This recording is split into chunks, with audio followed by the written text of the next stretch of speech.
내가 감히 나한테 대드는 거야? 추석 연휴 마지막 날 저녁 강남 시댁 거실에서 서윤은 시어머니에게 처음으로 말대꾸를 했다가 뺨을 맞았습니다. 지금부터가 진짜예요. 그냥 잠깐만 더 들어주세요. 9월 말 햇살은 따뜻했지만 공기는 이미 차가워지고 있었어요. 서윤은 그날도 새벽 5시 반에 일어났습니다. 시어머니 차정희 여사의 아침상은 7시 정각에 차려져야 했거든요. 국 온도는 뜨거우되 입천장을 대지 않을 정도, 밥은 윤기가 나되 질지 않게, 나물은 4가지 이상. 얘야. 상을 받은 시어머니가 젓가락을 들기도 전에 입을 열었어요. 오늘 민혁이 양복 맡긴 거 찾아오고 은행 가서 적금 해지하고 저녁은 갈비찜으로. 손님 오셔. 네, 어머님. 서윤은 고개를 숙였어요. 7년 전 결혼식장에서 처음 봤던 그 우아한 미소는 이제 어디에도 없었죠. 아침을 치우고 설거지를 하고 걸레질을 하는 동안 서윤의 손은 기계처럼 움직였어요. 한때는 대형 로펌에서 수백억짜리 M&A 계약서를 검토하던 손이었는데 지금은 싱크대 물때와 씨름하고 있었습니다. 핸드폰에서 메시지가 울렸어요. 유진 언니, 오늘 점심 어때? 진짜 오래됐어. 서윤은 문자를 보고도 답장을 못했어요. 시어머니가 외출 허락을 안 해주실 게 뻔했거든요. 누구야? 등 뒤에서 시어머니 목소리가 들렸어요. 아, 그냥 예전 직장 동료요. 일도 안 하는 주제에 무슨 동료야. 쓸데없는 인간관계 정리 좀 해. 민혁이 승진에 도움 안 되는 사람들은 다 끊으라고 했잖아. 네. 서윤은 핸드폰을 주머니에 넣었어요. 시어머니는 명품 핸드백을 들고 현관으로 향했습니다. 뒤돌아서기 직전 마치 물건을 점검하듯 서윤을 위아래로 훑어봤어요. 저녁 손님은 민혁이 회사 상무님이야. 실수하지 마. 내가 요즘 부쩍 멍청해 보여서 걱정이네. 문이 닫혔어요. 서윤은 거울을 봤습니다. 35살 파마도 염색도 하지 않은 머리, 화장기 없는 얼굴, 3년 전 시댁으로 이사 온 뒤로 한 번도 새로 사지 않은 옷. 멍청해 보인다는 말이 가슴에 박혔어요. 하지만 그때는 몰랐죠. 진짜 멍청한 건 서윤이 아니라 그 봉투 하나를 건물 서리로 착각하고 있던 그 집안 사람들이었다는 거요.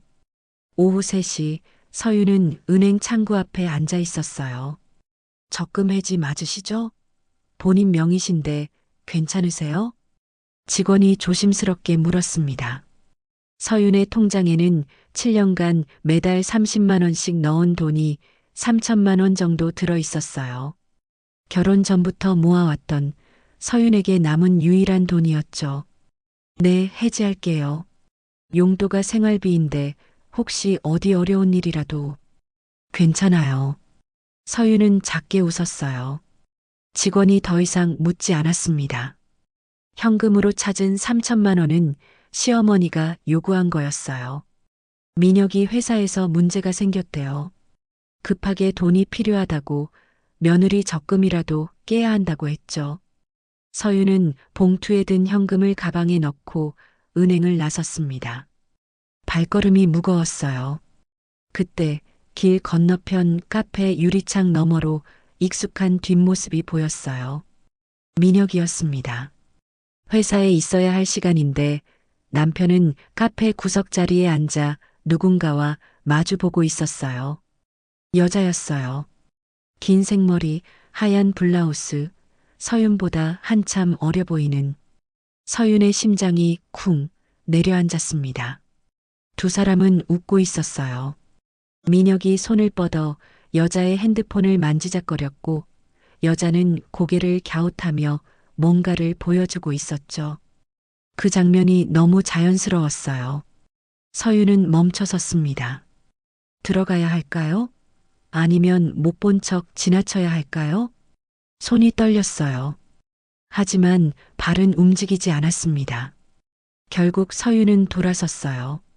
가방 속 3천만 원이 이상하게 무겁게 느껴졌죠.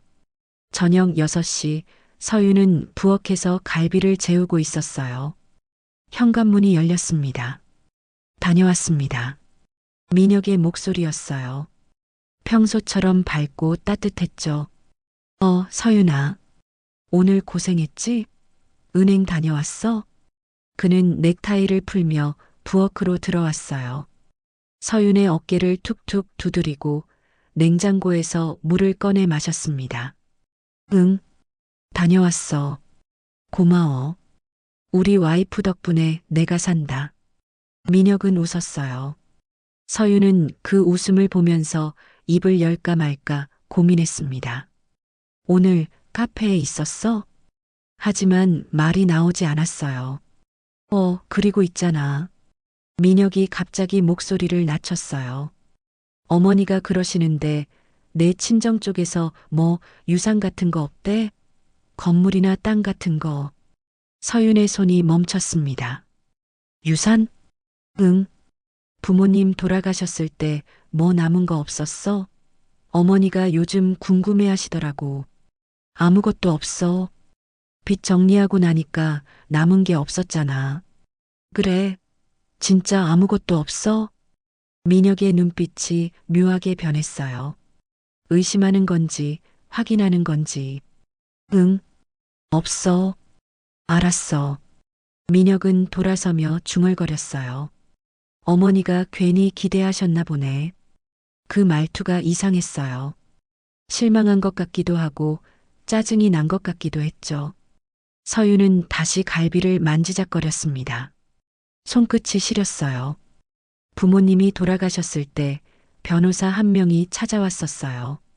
외할아버지 쪽 대리인이라고 했죠. 봉인된 서류 봉투 하나를 건네면서 3년 뒤에 열어보라고 했습니다. 서윤은 그 봉투를 시댁 다락방 구석 박스에 처박아뒀어요. 어차피 건물 서류 같은 것도 아닐 거라고 생각했거든요. 외할아버지는 서윤 엄마를 결혼 반대했다는 이유로 평생 연락을 끊은 사람이었으니까요. 그런데 왜 지금 그 봉투가 자꾸 떠오르는 걸까요? 밤 11시 손님들이 돌아간 뒤였어요. 시어머니가 서윤을 불렀습니다. 서윤아, 앉아봐. 거실 소파에 앉은 시어머니의 표정은 평소보다 부드러웠어요. 오늘 수고했어. 상무님도 음식 잘 먹었다고 칭찬하시더라. 감사합니다. 그런데 말이야. 시어머니는 차를 한 모금 마시고 서윤을 똑바로 봤어요. 내 친정에서 혹시 뭐 넘어온 거 없니? 작은 것도 괜찮아. 솔직하게 얘기해봐. 없습니다, 어머님. 정말로. 그래. 시어머니의 눈빛이 차갑게 식었어요. 내가 숨기는 거 아니지? 우리 민혁이 때문에 내가 이 집에 있는 건데 숨길 건 없잖아. 서윤은 숨이 막혔어요. 안 숨기고 있습니다. 그럼 됐어. 올라가 봐. 시어머니는 더 이상 말을 하지 않았어요. 서윤은 방으로 돌아왔습니다. 민혁은 이미 잠들어 있었죠. 서윤은 침대 끝에 앉아 창밖을 봤어요. 오늘 하루가 이상했어요. 남편의 거짓말 같은 웃음, 시어머니의 집요한 질문, 카페에서 본 그 여자, 그리고 다락방 구석 어딘가에 처박혀 있을 봉투. 뭔가 틀어지고 있었어요. 하지만 그때는 몰랐죠. 그 틀어짐이 서윤을 무너뜨리는 게 아니라 구원하게 될 거라는 거요. 이혼각서 쓰라는 게 아니야. 그냥 만약을 대비한 거지. 그날 밤 서윤은 민혁의 서재에서 이혼합의서 초안을 발견했습니다. 새벽 2시 서윤은 잠이 오지 않아 부엌으로 내려왔어요. 물을 마시려다 민혁의 서재 불빛이 켜져 있는 걸 봤습니다. 민혁은 분명 잠들어 있었는데 불을 끄지 않았나 봐요. 서윤은 조용히 문을 열었어요. 책상 위에 서류 몇 장이 펼쳐져 있었습니다. 그냥 지나칠 수도 있었어요. 하지만 서류 맨 위에 찍힌 로펌 이름이 눈에 들어왔죠. 바른법률사무소. 서윤이 7년 전까지 일했던 바로 그 로펌이었어요. 손이 저절로 움직였습니다. 첫 장을 넘기자 이혼합의 서한이라는 제목이 보였어요. 심장이 쿵 떨어졌습니다. 을 한서윤은 혼인 기간 중 형성된 재산에 대한 권리를 포기하며 별도 재산분할 청구를 하지 않는다. 을은 위자료 청구권을 포기하며 갑 박민혁에 대한 일체의 금전적 청구를 포기한다. 을이 친정으로부터 상속받거나 증여받은 일체의 재산은 갑과 무관함을 확인하며 을의 단독 재산으로 한다. 서윤은 숨을 쉴 수가 없었어요. 손가락 끝이 차갑게 식어갔습니다. 다음 장에는 메모가 적혀 있었어요. 민혁의 필체였죠. 어머니 확인, 친정 유산 확인 후 서명 받을 것. 소미 12월 입적 준비. 소미. 카페에서 봤던 그 여자 이름이었어요. 서윤은 서류를 내려놓았습니다. 손이 떨려서 제대로 잡히지도 않았죠. 7년이었어요. 로펌을 그만두고 친구들을 끊고 자기 이름을 지우고 이 집 며느리로 살아온 시간이 전부 거짓이었던 거예요. 뭐해? 뒤에서 목소리가 들렸어요. 서윤은 돌아봤습니다. 민혁이 서 있었어요. 잠옷 차림에 머리가 헝클어진 채로. 이게 뭐야? 서윤의 목소리가 떨렸어요. 민혁은 서류를 보더니 한숨을 쉬었습니다. 아, 그거. 어머니가 만들어 보라고 하셔서. 어머니가? 응. 만약을 대비한 거지 뭐. 너도 알잖아. 요즘 이혼 많이 하잖아. 민혁은 태연하게 말했어요. 마치 저녁 메뉴를 고르듯이. 소미는 누구야? 회사 후배. 후배? 그래. 업무 때문에 가끔 만나. 12월에 입적 준비라고 적혀 있던데? 민혁의 표정이 굳었어요. 그건 대답해봐. 소미가 누구냐고. 서윤의 목소리가 처음으로 높아졌습니다. 민혁은 한동안 말이 없었어요. 그러다 입을 열었죠. 사귀고 있어. 공기가 멈췄어요. 2년 됐어. 어머니도 아시고 형도 알아. 서윤은 벽에 기댔어요. 다리에 힘이 풀렸거든요. 왜? 왜긴 뭐가 왜야? 민혁이 짜증 섞인 목소리로 말했어요. 너랑은 안 맞잖아. 처음부터 그랬어. 내가 로펌 변호사라길래 내 배경이 쓸모 있을 줄 알았는데 아무것도 없더라고. 부모님 돌아가시고 나니까 연줄도 없고 돈도 없고. 그럼 왜 결혼했어? 어머니가 하래서. 내 학벌이랑 경력이 괜찮아 보인대. 그런데 결혼하고 보니까 별로더라. 집안일밖에 못하잖아. 서윤은 웃음이 나왔어요. 비참한 웃음이었죠. 그래서 이혼하려고? 응. 근데 내 친정에서 뭐 재산 같은 거 있으면 그거 확인하고 정리하고 하려고. 어머니가 확실하게 하래. 민혁은 마치 사무적인 보고를 하듯 말했어요. 소미는 좋은 애야. 집안도 괜찮고 아직 젊고 어머니도 마음에 들어 하시고. 서윤은 그 순간 깨달았어요. 자기가 사랑했던 사람은 처음부터 없었다는 걸. 이 남자는 처음부터 서윤을 사람으로 본 적이 없었던 거예요. 그냥 쓸모 있는 물건 정도로 생각했던 거죠. 알았어. 서윤은 고개를 끄덕였어요. 이혼해 줄게. 진짜?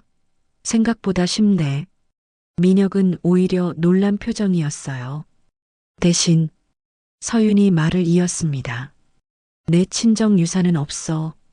그거 확인하고 싶으면 확인해. 아무것도 없을 테니까. 정말? 정말. 서윤은 서재를 나왔어요.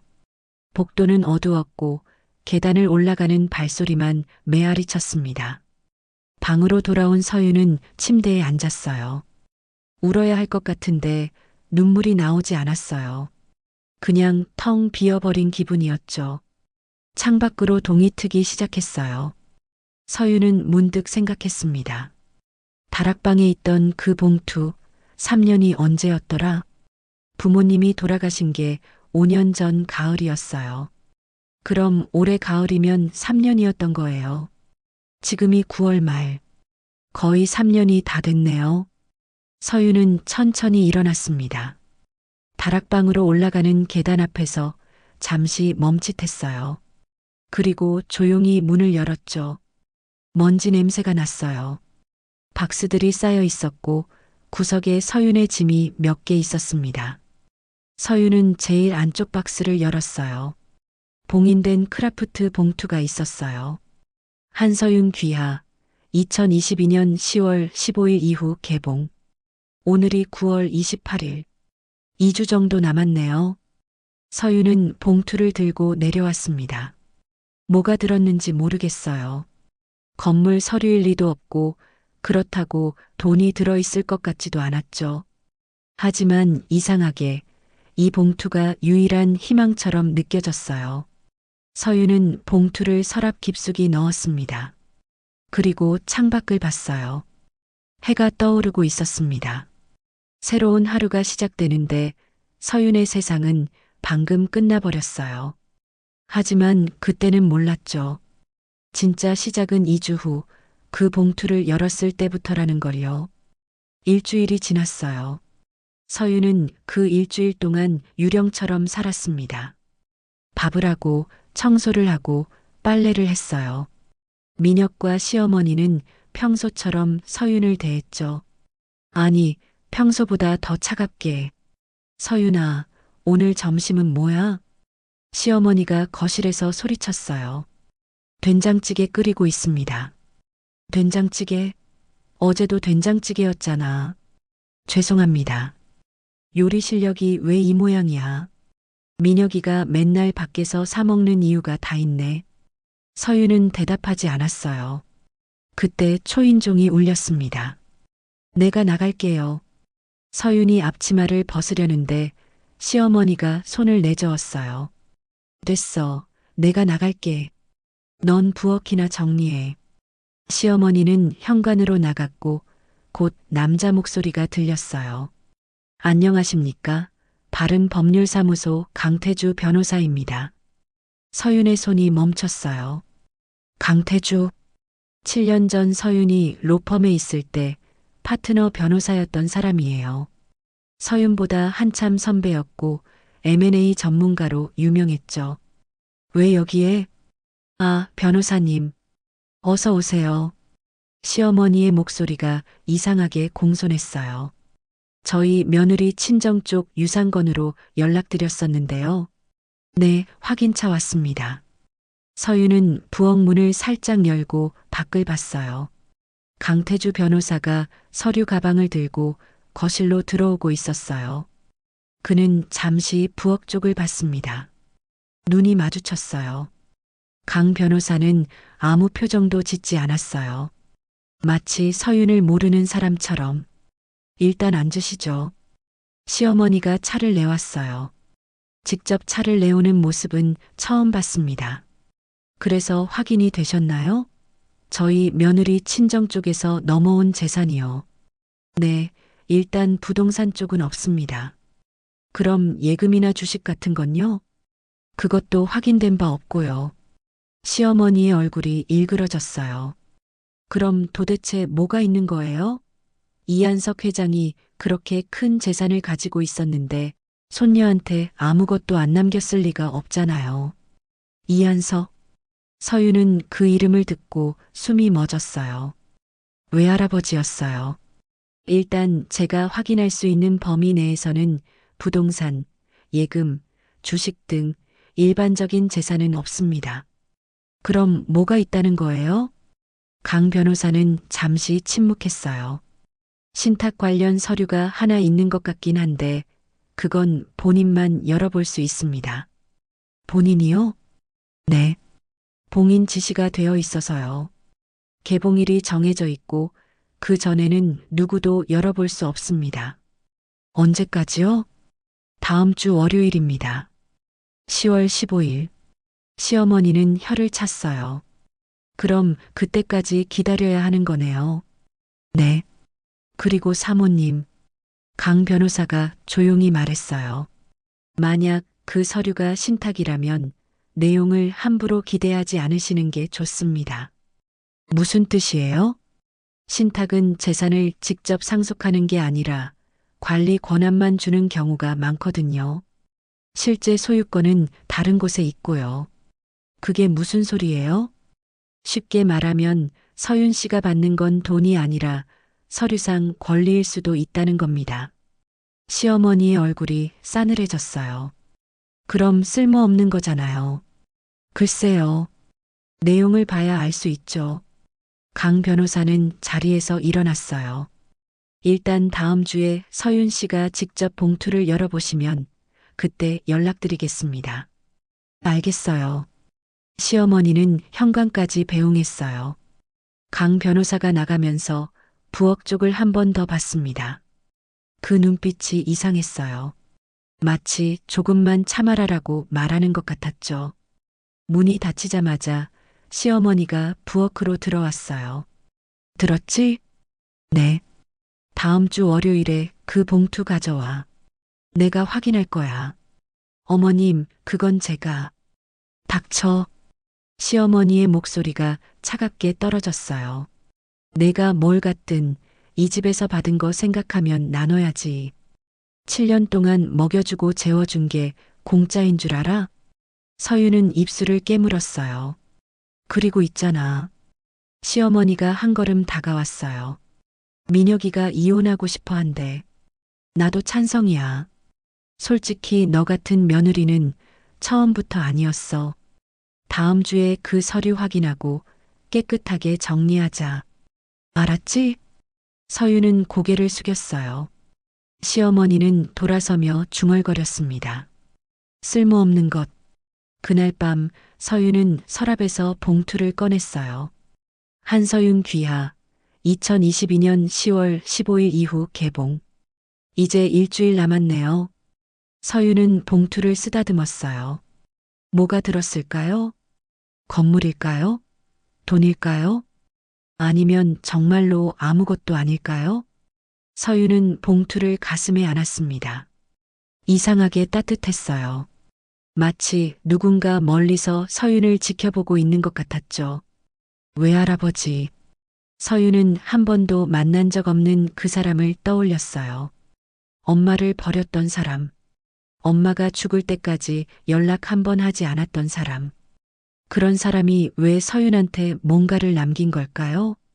창밖에 비가 내리기 시작했어요. 가을비였어요. 차갑고 쓸쓸한. 서윤은 창가에 앉아 밤새 비를 봤습니다. 일주일만 견디면 돼요.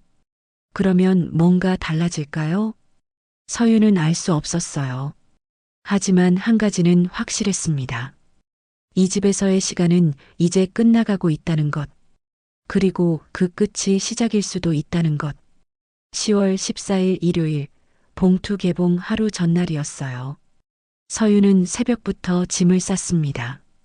크지 않았어요. 캐리어 하나면 충분했죠. 7년 동안 이 집에서 살았는데 서윤 거라고 할 만한 건 옷 몇 벌과 책 몇 권뿐이었으니까요. 결혼 반지는 화장대 위에 놔뒀어요. 더 이상 낄 이유가 없었거든요.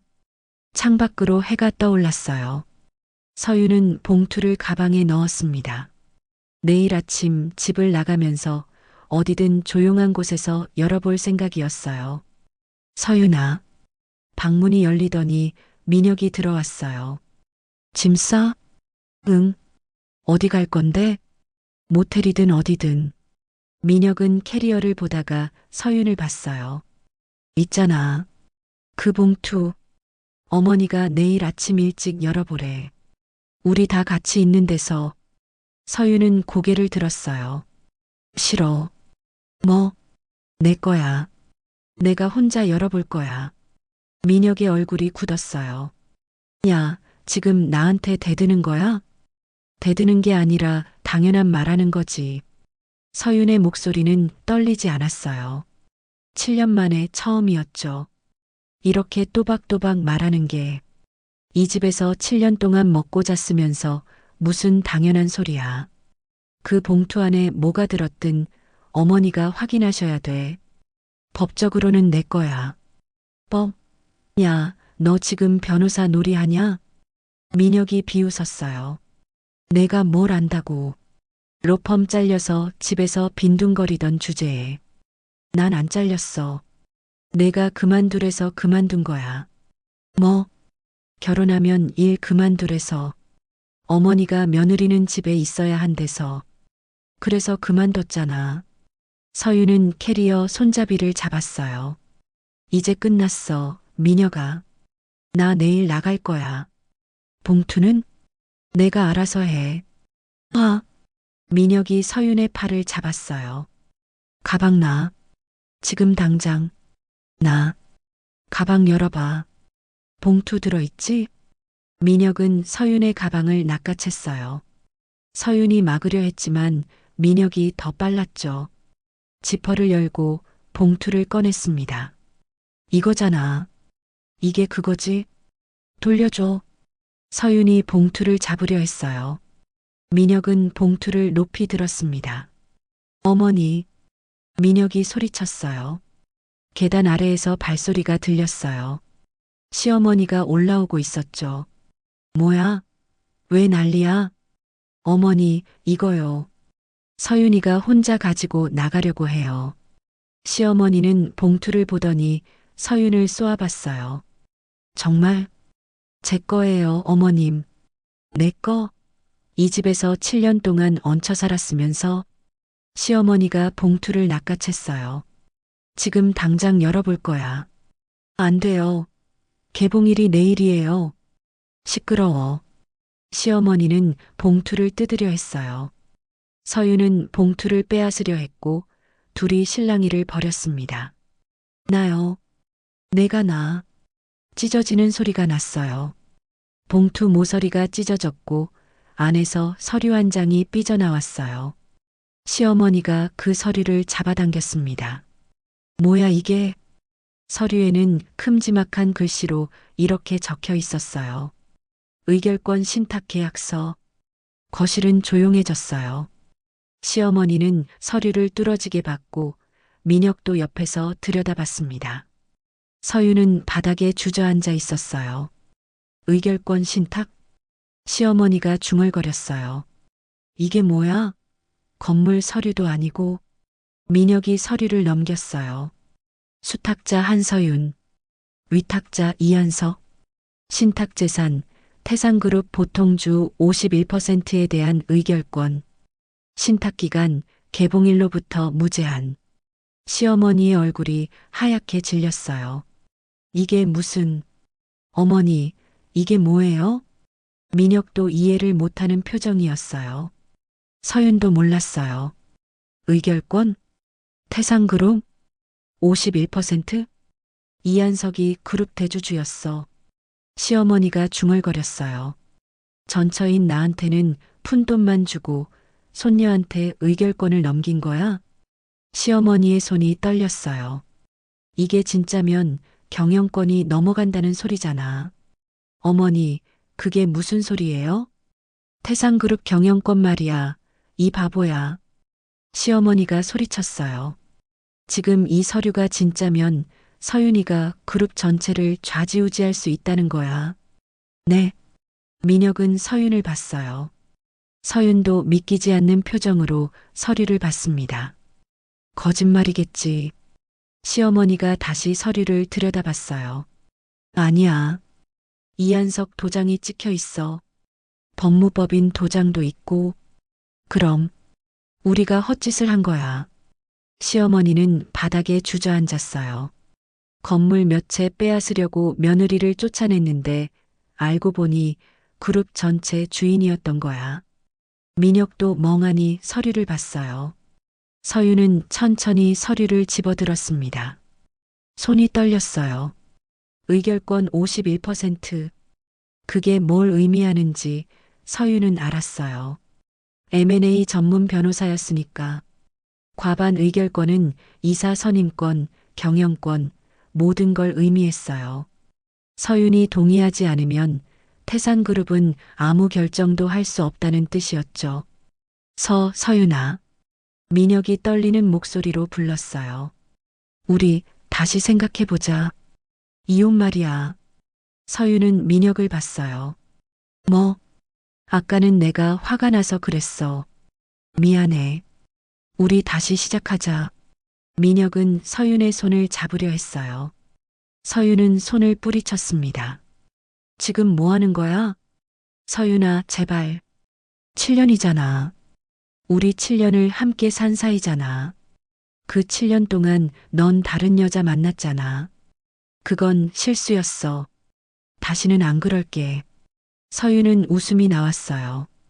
비참한 웃음이 아니라 황당한 웃음이었죠. 시어머니도 일어나서 서윤 앞으로 왔어요. 서윤아, 아까는 내가 말을 좀 심하게 했네. 미안해. 우리 다시 잘 지내보자. 응? 내가 원하는 거 다 해줄게. 방도 넓은 걸로 바꿔주고 용돈도 줄게. 서윤은 두 사람을 번갈아 봤어요. 1시간 전만 해도 쓸모없다고 짐 싸서 나가라고 했던 사람들이었어요. 그런데 지금은 매달리고 있었죠. 서윤은 서류를 봉투에 다시 넣었어요. 이거 변호사한테 확인받아야 해요. 그래. 확인받자. 근데 일단 여기 놔둬. 안전하게 보관해야지. 시어머니가 손을 뻗었어요.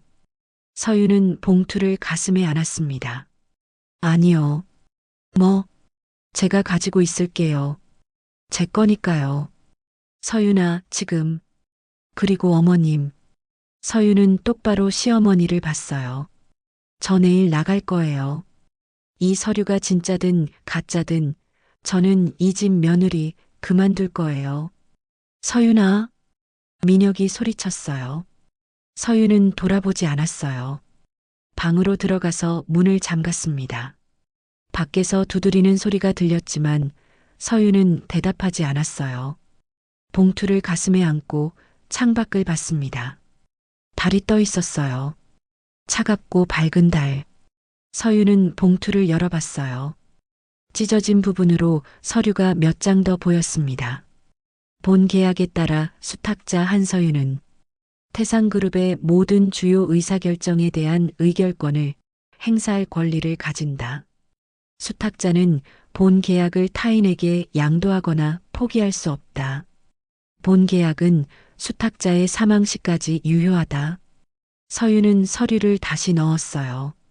이게 진짜라면 7년 동안 서윤을 무시하고 짓밟고 쓸모없다고 했던 사람들이 이제 서윤 없이는 아무것도 할 수 없다는 뜻이었어요. 서윤은 거울을 봤습니다. 거울 속 여자는 더 이상 예전의 서윤이 아니었어요. 눈빛이 달라져 있었죠. 내일 아침 새로운 서윤이 이 집을 나갈 거예요. 그리고 다시는 돌아오지 않을 거예요. 10월 15일 월요일 서윤은 새벽 5시에 집을 나섰어요. 아무도 깨우지 않았습니다. 캐리어 바퀴 소리가 복도에 울렸지만 서윤은 멈추지 않았어요. 현관문을 열었을 때 뒤에서 목소리가 들렸습니다. 어디가? 시어머니였어요. 서윤은 돌아봤어요. 시어머니는 가운을 걸친 채 계단 위에 서 있었죠. 나가요. 그 서류 들고. 네. 안 돼. 시어머니가 계단을 내려왔어요. 너 지금 뭐 하는 거야? 이 집안을 배신하는 거야? 배신이요? 서윤은 처음으로 웃었어요. 제가 뭘 배신해요? 저한테 배신당할 만한 걸 주신 적이 있어요? 7년을 먹여주고 재워줬잖아. 제가 7년 동안 공짜로 먹고 잤나요? 설거지하고 청소하고 빨래하고 어머님 시중 들면서요? 서윤의 목소리가 떨렸어요. 제가 사람 취급이라도 받았으면 이러지 않았을 거예요. 이 은혜를 모르는 것이 은혜요? 서윤이 끊었어요. 은혜는 사랑하는 사람한테 베푸는 거예요. 어머니는 저를 사랑한 적 없잖아요. 처음부터 쓸모로만 봤잖아요. 시어머니의 얼굴이 일그러졌어요. 내가 지금 나가면 민혁이는 어떻게 돼? 그 애는 내 남편이야. 남편이요? 서윤은 가방에서 이혼합 비서를 꺼냈어요. 민혁 서재에서 가져온 거였죠. 이거 보셨어요? 저를 버릴 준비 다 해놓고 지금 남편 타령하시는 거예요? 그건. 그리고 12월에 들어올 새 며느리는 준비 다 되셨잖아요. 소미 씨? 시어머니는 말문이 막혔어요. 서윤은 현관문을 열었습니다. 다시는 연락하지 마세요. 서윤아. 시어머니가 소리쳤어요. 내가 그 서류 가지고 나가면 우리 집안은 끝이야. 민혁이도 끝나고 민석이도 끝나고 다 끝난다고. 서윤은 걸음을 멈췄어요. 돌아보지는 않았지만 마지막으로 한마디 했습니다. 그건 제 문제가 아니에요. 문이 닫혔어요. 오전 9시 서윤은 강태주 변호사 사무실에 앉아 있었어요.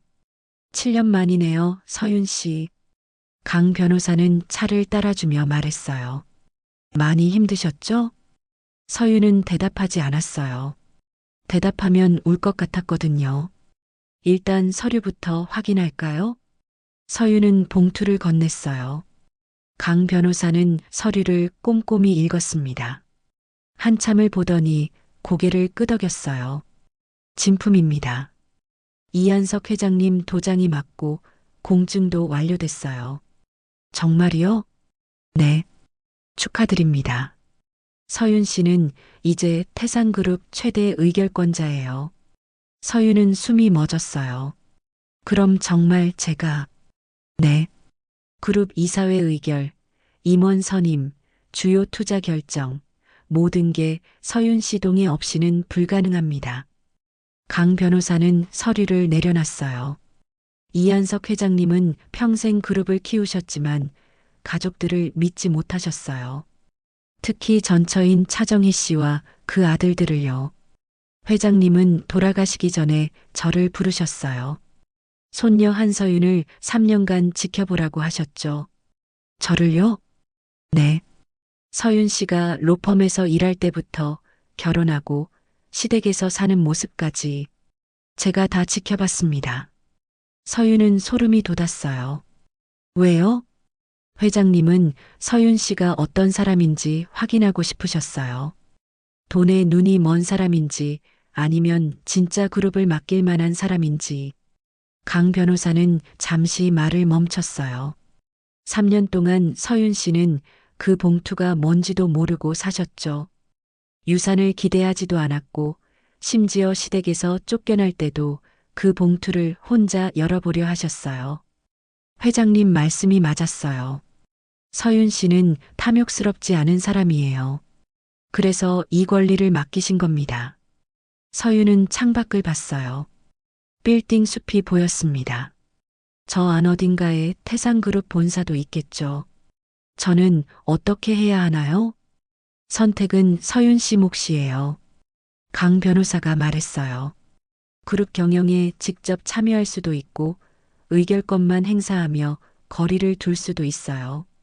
아니면 박민혁 씨와 그 가족을 그룹에서 완전히 몰아낼 수도 있습니다. 서윤의 심장이 쿵 뛰었어요. 민혁이 형 박민석 전무 지금 그룹 내에서 실세거든요. 근데 서윤 씨가 반대하면 임원직에서 물러나야 해요. 민혁 씨도 마찬가지고요. 복수라고 생각하지 마세요. 그냥 정당한 권리예요. 서윤 씨가 가진 의결권을 행사하는 거니까요. 서윤은 서류를 봤어요. 수탁자 한서윤. 이 이름이 이제는 무겁게 느껴졌어요. 그때 강 변호사 핸드폰이 울렸어요. 네, 바른법률사무소입니다. 강 변호사의 표정이 굳었어요. 지금요? 네, 알겠습니다. 전화를 끊고 서윤을 봤어요. 박민석 전무가 긴급 이사회를 소집했대요. 이사회요? 네. 30분 후에. 그리고 강 변호사가 잠시 망설이더니 말했어요. 서윤 씨를 의결권 무효 소송으로 걸겠다고 합니다. 뭐라고요? 신탁계약이 무효라고 주장할 거래요. 이한석 회장이 정신이 온전하지 않았을 때 작성한 거라고요. 서윤은 주먹을 쥐었어요. 그럴 수 있나요? 법적으로는 불가능해요. 회장님은 공증까지 받으셨거든요. 근데 그쪽에서는 일단 소송부터 걸어서 시간을 끌 생각인 것 같아요. 그럼 서윤 씨가 직접 이사회에 가셔야 해요. 강 변호사가 서류를 챙기며 말했어요. 지금 당장 가서 의결권자로서 입장을 밝히셔야 합니다. 안 그러면 저쪽에서 서윤 씨를 무시하고 결의를 강행할 거예요. 서윤은 떨렸어요. 7년 만에 처음 사회로 나가는 거였어요. 그것도 전쟁터 같은 이사회로. 저 할 수 있을까요? 강 변호사는 서윤을 똑바로 봤어요. 서윤 씨, 7년 전 로펌에서 일할 때 기억나세요? 네. 그때 서윤 씨는 M&A 협상장에서 재벌 2세들 상대로 밀리지 않았어요. 법리로 승부했고 이겼죠. 그건 지금도 똑같아요. 서윤 씨는 변호사예요. 7년 동안 시댁 부엌에 갇혀 있었지만 그건 서윤 씨 본질이 아니에요. 강 변호사가 명함을 건넸어요. 한서윤, 태상그룹 최대 주주 의결권 수탁자. 제가 미리 만들어뒀어요.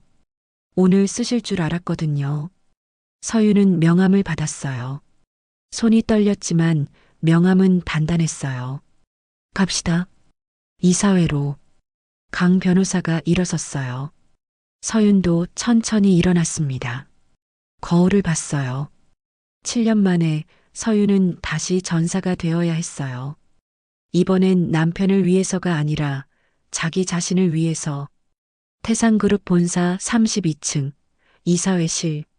서윤은 문 앞에서 숨을 고르고 있었어요. 유리문 너머로 긴 테이블이 보였고 양복 입은 사람들이 앉아 있었습니다. 준비되셨어요? 강 변호사가 물었어요. 서윤은 고개를 끄덕였어요. 떨리긴 했지만 더 이상 도망치고 싶지 않았거든요. 문이 열렸습니다. 12명의 이사들이 일제히 서윤을 봤어요. 상석에는 박민석 전무가 앉아 있었고 그 옆에는 차정희 여사가 있었습니다. 시어머니는 명예이사 자격으로 참석한 거였죠. 민혁도 보였어요. 테이블 끝자리에 창백한 얼굴로 앉아 있었습니다. 누구십니까? 박민석이 차갑게 물었어요. 한서윤입니다. 서윤은 똑바로 대답했어요. 태상그룹 보통주 51% 의결권 수탁자로 왔습니다. 회의실이 웅성거렸어요. 박민석은 코웃음을 쳤습니다. 의결권 수탁자? 무슨 근거로 그런 말씀을 하시는 겁니까? 강 변호사가 서류를 꺼냈어요. 이한석 전 회장님의 신탁 계약서입니다. 공증 완료됐고 법적 효력도 확인됐습니다. 서류가 돌았어요. 이사들의 얼굴이 하나둘 굳어졌습니다. 이건 말도 안 돼요. 한 이사가 중얼거렸어요. 이한석 회장님이 외손녀한테 의결권을 넘겼다고요? 믿을 수 없습니다. 박민석이 테이블을 쳤어요. 이 서류는 무효입니다. 회장님께서 정신이 온전하지 않았을 때 작성하신 겁니다. 증거 있으세요? 서윤이 물었어요. 목소리는 떨리지 않았습니다. 공증은 의사 진단과 정신 감정을 거쳐서 이루어집니다.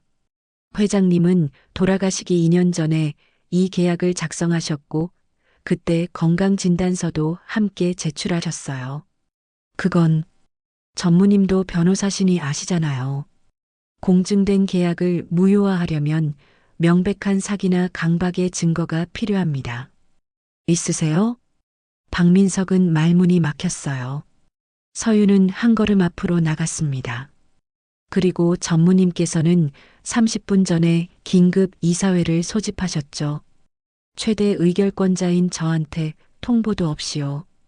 당신은 이사가 아니지 않습니까? 의결권자는 이사회 참석 권한이 있습니다. 상법 제391조. 서윤의 목소리는 또렷했어요. 7년 동안 잊고 있었던 법 조문들이 하나씩 떠올랐습니다. 그리고 오늘 회의 안건이 뭔가요? 혹시 저를 몰아내기 위한 소송건 아닌가요? 박민석의 얼굴이 일그러졌어요. 당신이 무슨 자격으로 이 자리에 와서. 자격이요? 서윤은 명함을 꺼내서 테이블에 놨어요. 한서윤, 태산그룹 최대 주주 의결권 수탁자. 51%면 충분한 자격 아닌가요?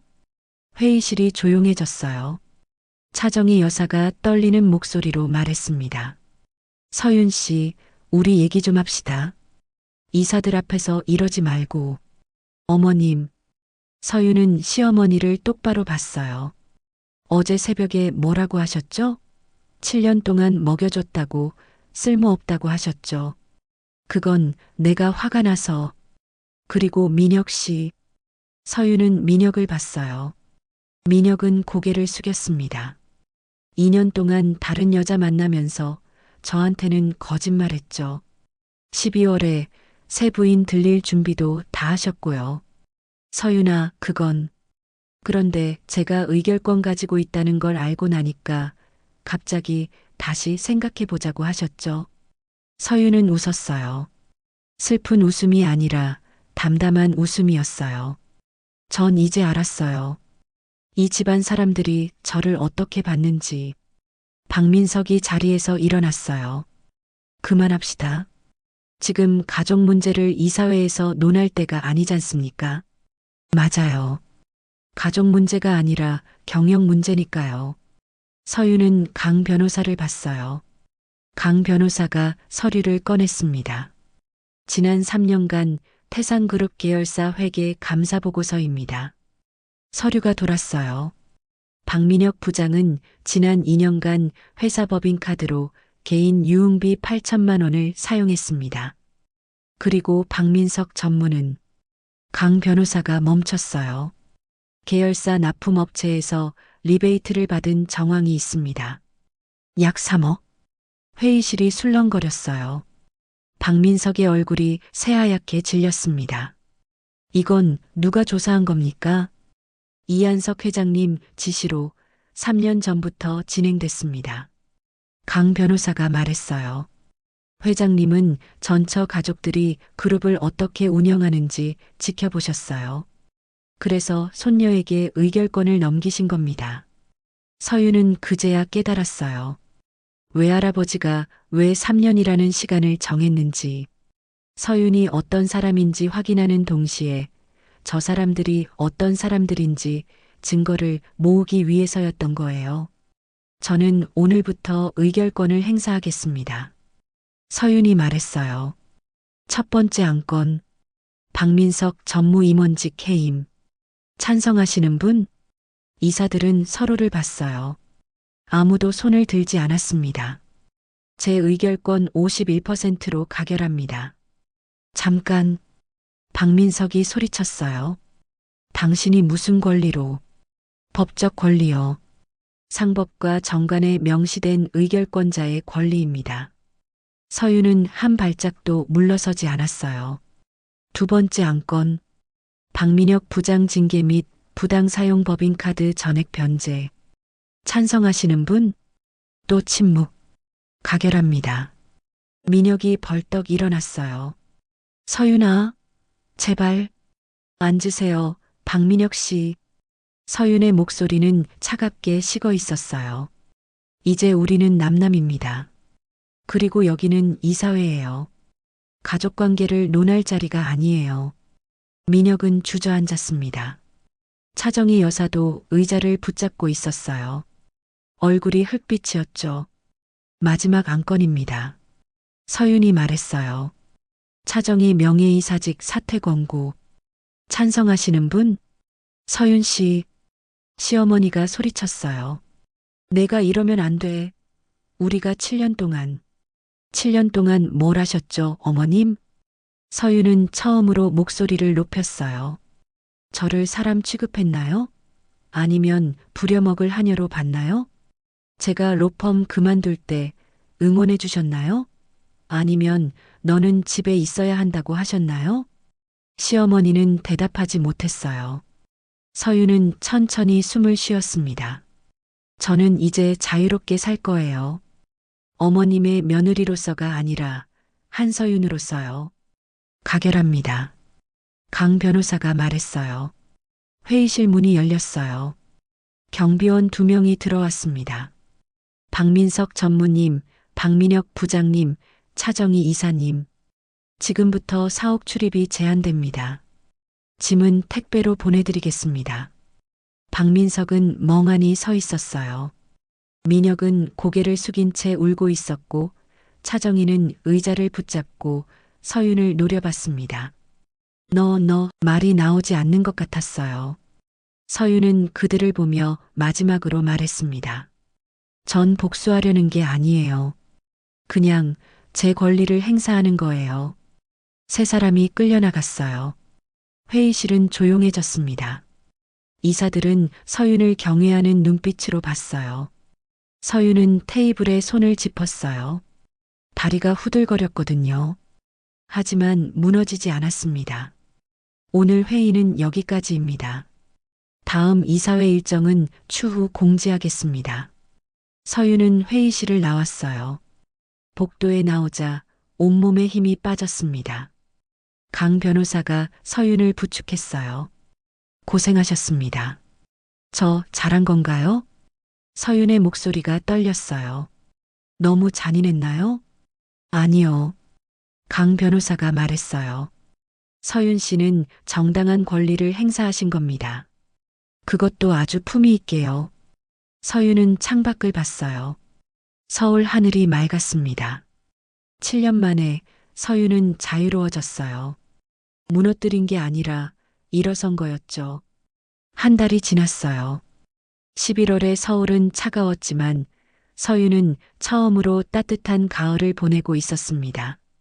서윤은 요즘 작은 오피스텔에서 살고 있었어요. 넓지 않았지만 서윤 혼자 살기엔 충분했죠. 아침에 일어나면 커피를 내리고 창가에 앉아 책을 읽었어요. 7년 만에 찾은 평화였습니다. 책상 위에는 서류들이 쌓여 있었어요. 태상그룹 경영보고서, 계열사 실적 자료, 투자 제안서들. 서윤은 의결권자로서 일주일에 2번 정도 그룹 본사에 갔어요. 직접 경영에 뛰어들진 않았지만 중요한 결정들은 꼼꼼히 검토했죠. 예전 실력이 돌아오시는 것 같아요. 강 변호사가 어제 그렇게 말했어요. 서윤은 웃었습니다. 실력이 돌아온 게 아니라 서윤 자신이 돌아온 거였어요. 초인종이 울렸어요.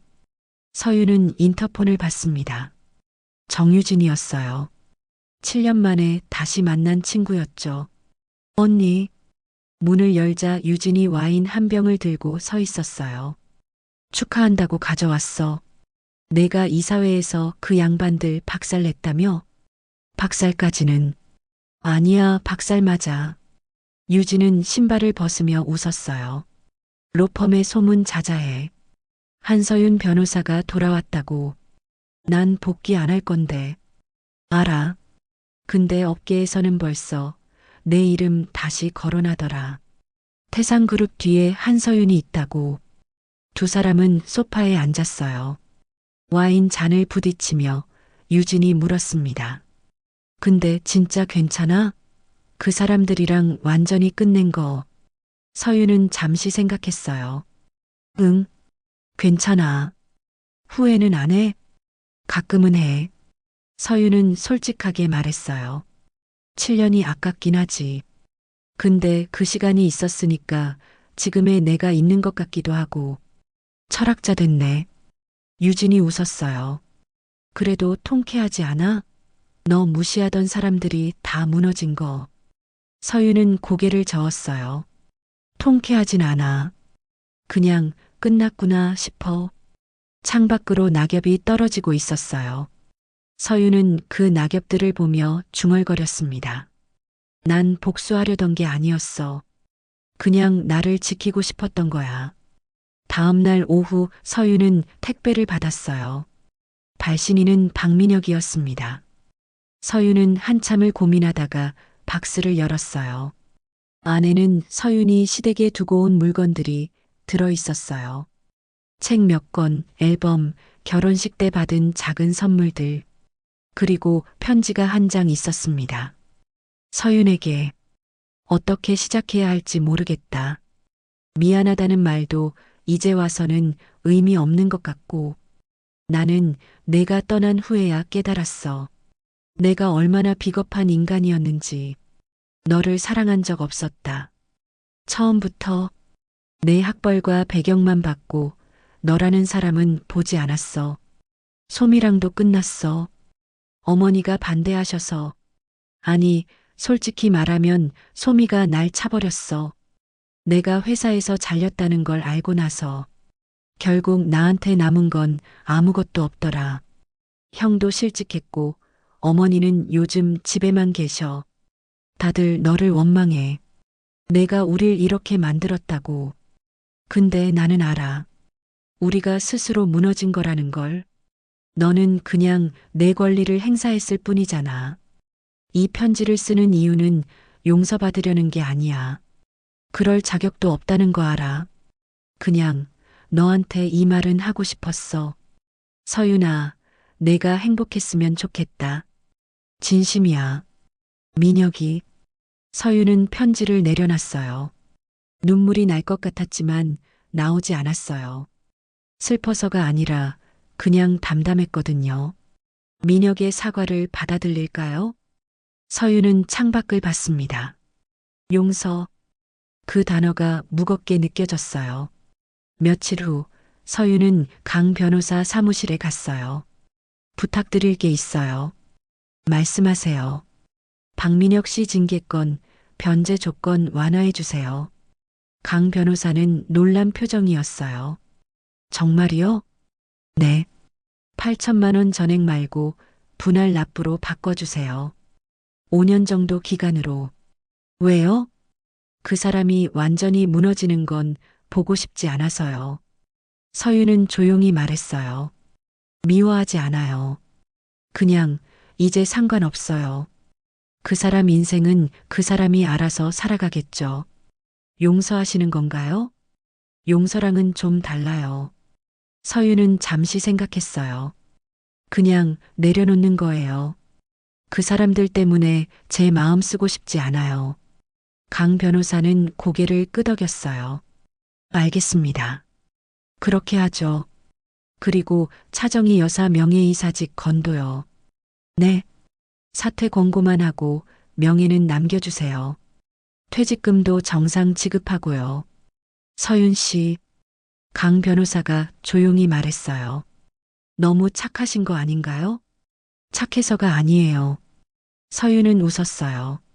저도 이제 가족이랑 완전히 끝내고 싶어요. 깨끗하게요. 원한 남기지 않고. 그래도, 그리고 강 변호사님. 서윤이 서류를 꺼냈어요. 이한석 회장님 묘소가 어디예요? 11월 말 서윤은 경기도 외곽공원묘지에 갔어요. 고 이한석 회장 지묘. 비석 앞에 국화꽃을 놓고 서윤은 무릎을 꿇었습니다. 한 번도 만난 적 없는 외할아버지. 엄마를 버렸던 사람. 하지만 서윤을 구한 사람. 처음 뵙습니다, 외할아버지. 서윤의 목소리가 떨렸어요. 늦게 찾아와서 죄송해요. 바람이 불었어요. 낙엽이 날렸죠. 왜 저한테 이런 걸 남기셨어요? 서윤은 묻고 싶었어요. 저는 그냥 평범하게 살고 싶었어요. 사랑받고 가정 꾸리고 그렇게요. 대답은 없었어요. 바람만 불 뿐이었죠. 근데 외할아버지가 주신 이 권리 때문에 제 인생이 완전히 바뀌었어요. 서윤은 눈물을 닦았어요. 고맙습니다. 진심이에요. 묘비에 햇살이 비쳤어요. 서윤은 일어서며 마지막으로 말했습니다. 외할아버지, 저 잘 살게요. 외할아버지가 믿어주신 것처럼 떳떳하게 살게요. 돌아오는 길, 서윤은 차 안에서 강 변호사에게 물었어요. 회장님은 왜 저를 선택하신 걸까요? 편지를 남기셨어요. 강 변호사가 봉투를 건넸어요. 서윤 씨가 봉인을 열면 전달하라고 하셨습니다. 서윤은 봉투를 열었어요. 노란 편지지에 할아버지의 글씨가 적혀 있었습니다. 서윤에게 이 편지를 읽고 있다면 넌 이미 선택을 한 거겠지. 나는 내 어머니를 평생 후회하며 살았단다. 내 고집 때문에 딸을 잃었고 손녀도 모르고 살았어. 내가 결혼했다는 소식을 들었을 때 박민혁이라는 사람을 조사했어. 좋은 사람이 아니더구나. 하지만 내가 나설 수 없었어. 내 어머니를 버린 내가 무슨 자격으로. 그래서 이 방법을 택했단다. 3년을 정한 건 내가 어떤 사람인지 확인하고 싶어서였어. 만약 내가 탐욕스러운 사람이었다면 봉투를 일찍 뜯었겠지. 만약 내가 약한 사람이었다면 시댁 사람들한테 빼앗겼겠지. 하지만 넌 끝까지 봉인을 지켰고 홀로 열었어. 강 변호사한테 들었단다. 내가 얼마나 힘들게 살았는지. 미안하구나, 서윤아. 내가 일찍 나섰으면 내가 덜 아팠을 텐데. 이 의결권은 재산이 아니란다. 이건 내가 누구한테도 무시당하지 않고 당당하게 살아가라고 주는 거야. 내 어머니도 그랬으면 했는데 내가 지켜주지 못했어. 그러니 내가 대신 당당하게 살아줘. 넌 충분히 강하고 충분히 현명한 사람이야. 사랑한다, 우리 손녀. 외할아버지가. 서윤은 편지를 가슴에 안았어요. 그리고 울었습니다.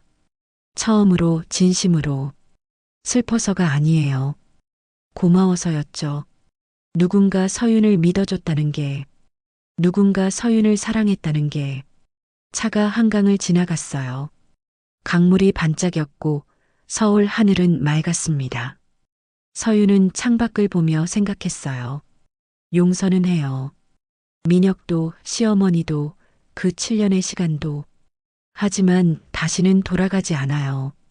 이제 서윤은 한서윤으로 살 거니까요. 6개월 후 서윤은 요즘 로펌 자문 일을 하고 있었어요. 직접 복귀한 건 아니지만 집에서 프리랜서로 계약서를 검토하고 조언을 해주는 일이었죠. 유진이 일거리를 많이 연결해줬어요. 너 요즘 의뢰인들 사이에서 소문났어. 꼼꼼하고 정확하고 무섭게 일 잘한다고. 서윤은 웃었습니다. 무섭긴 뭐가 무서워. 아니야, 진짜야. 어제도 재벌 2세가 너한테 컨설팅 받고 싶다고 했다니까. 창가에는 화분이 놓여 있었어요. 서윤이 직접 키우는 다육이였죠. 작지만 천천히 자라고 있었어요. 서윤처럼. 핸드폰이 울렸어요.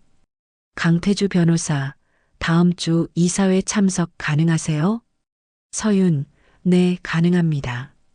강태주 변호사, 새로운 투자건인데 서윤 씨 의견 필요합니다. 서윤, 자료 미리 보내주세요. 검토해 볼게요. 서윤은 노트북을 열었어요. 화면에는 태상그룹 로고가 떠 있었고 서윤의 이름이 있었습니다. 의결권 자문 한서윤. 서윤은 키보드에 손을 올렸어요. 그리고 웃었습니다. 이제 서윤은 누구의 그림자가 아니에요. 한서윤, 그 자체였으니까요. 여기까지 들어주셔서 고마워요. 이 이야기가 마음에 남았다면 좋아요와 구독으로 곁에 있어주세요. 여러분이라면 그 순간 어떤 선택을 했을지 댓글로 들려주시면 읽고 함께 마음 나눌게요.